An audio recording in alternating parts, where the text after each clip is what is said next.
Bismillahirrahmanirrahim. Perkenalkan, nama saya Ranis Hasan Alhari dengan NIM 18621501122.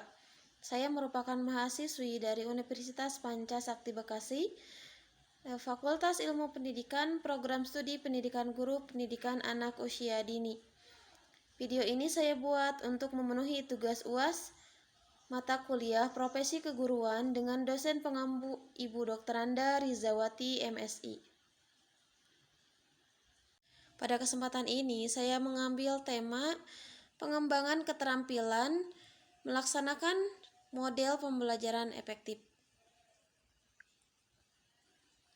Hakikat pembelajaran efektif adalah proses belajar mengajar yang bukan saja terfokus kepada hasil yang dicapai oleh peserta didik, namun bagaimana proses pembelajaran tersebut dapat efektif dan mampu memberikan pemahaman yang baik, kecerdasan, ketekunan, kesempatan, dan mutu, serta dapat memberikan perubahan perilaku yang mengaplikasikannya dalam kehidupan peserta didik.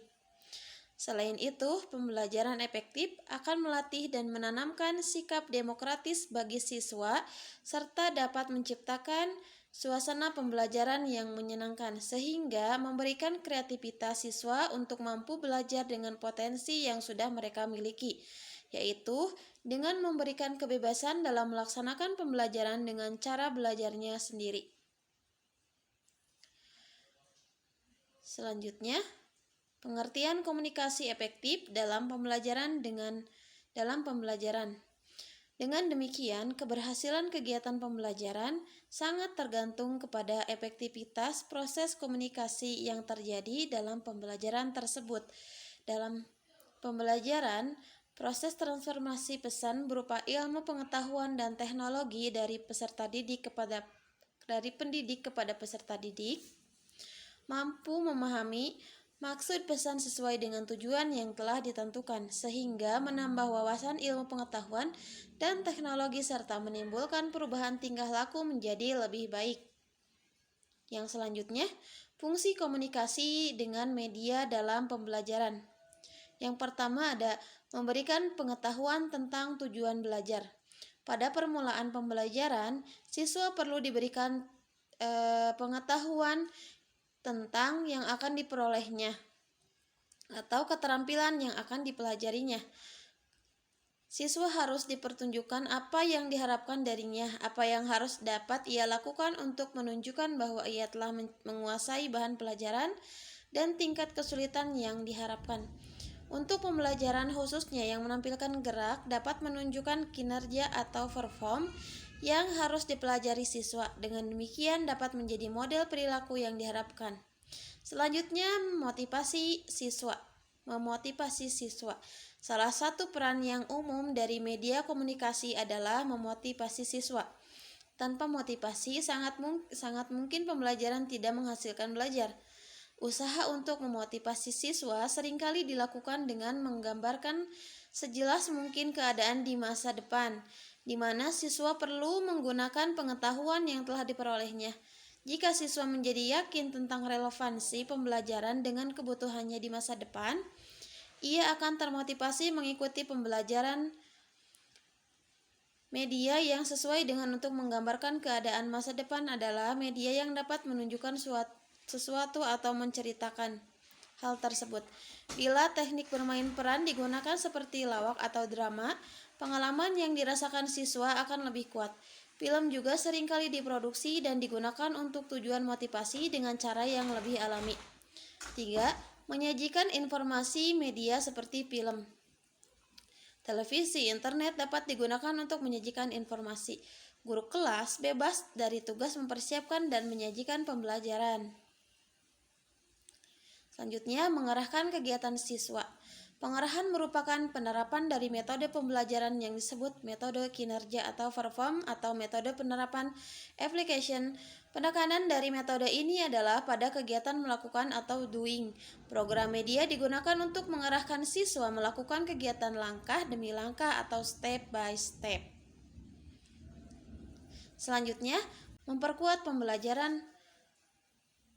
Pengetahuan seringkali disamakan dengan motivasi atau digolongkan dalam motivasi.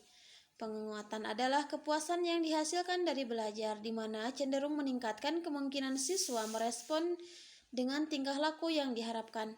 Penguatan paling efektif diberikan beberapa saat setelah respon diberikan. Baik, selanjutnya adalah komunikasi efektif dalam pembelajaran. Komunikasi dikatakan efektif apabila dua arah antara komunikator dan komunikan dapat dan informasi tersebut sama-sama direspon sesuai dengan harapan kedua pelaku komunikasi tersebut.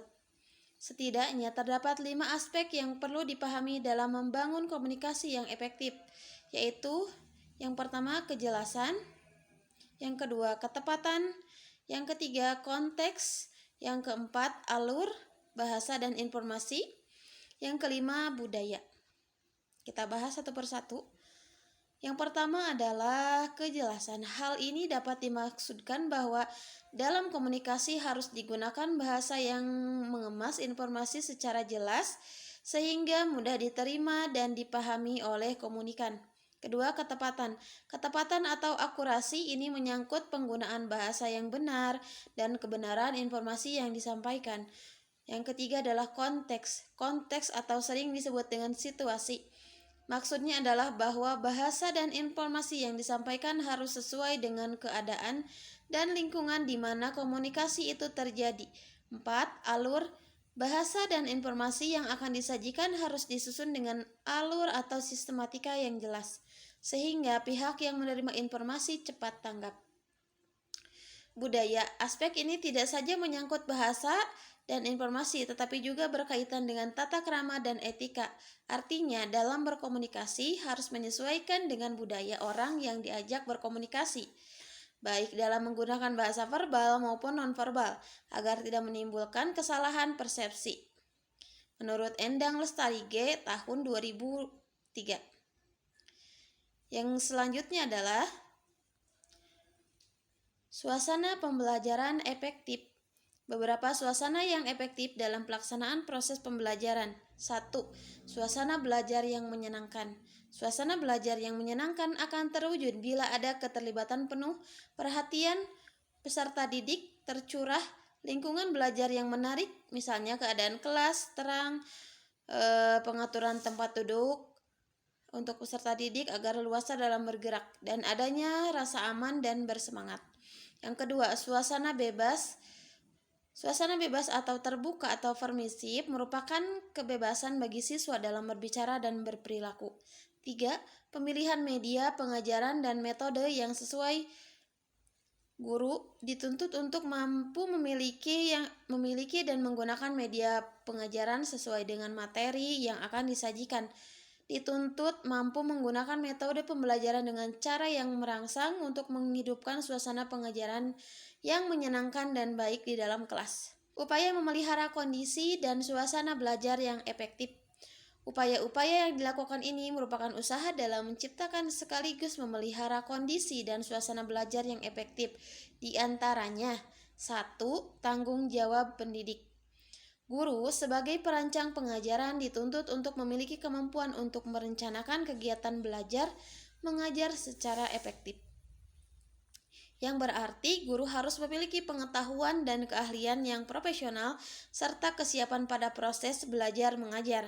Yang kedua, penataan lingkungan belajar. Dalam memelihara kondisi suasana yang efektif, perlu adanya penataan lingkungan belajar. Aktivitas guru dalam menata lingkungan belajar lebih terkonsentrasi pada pengelolaan lingkungan belajar di dalam kelas. Oleh karena itu, guru dalam melakukan penataan lingkungan belajar di kelas tiada lain melakukan aktivitas pengelolaan kelas atau manajemen kelas atau classroom management. Yang ketiga, metode pengajaran guru dalam rangka memelihara kondisi dan suasana belajar yang efektif, maka guru harus mampu memilih cara yang tepat dalam pelaksanaan pembelajaran.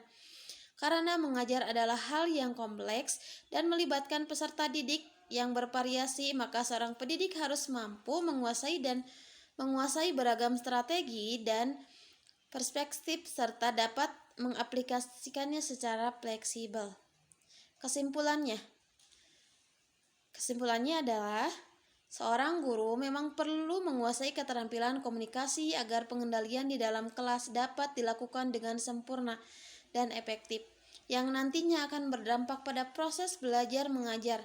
Komunikasi mempunyai tujuan yang jelas. Oleh karena itu, guru harus memastikan bahwa tujuan penyampaian pesan tersebut, pengetahuan tentang mata pelajaran akan tercapai dan tertuang dalam rencana dalam buku penulisan pengajaran sehari-harinya. Selain itu, guru juga harus bijak dalam memilih waktu dan tempat komunikasi agar pesan yang ingin disampaikan lebih jelas, menarik, dan siswa mudah memahami serta mampu menerima pesan tersebut dengan sempurna dan kemudian mampu mempengaruhi atau mengaplikasikannya dalam kehidupan sehari-hari.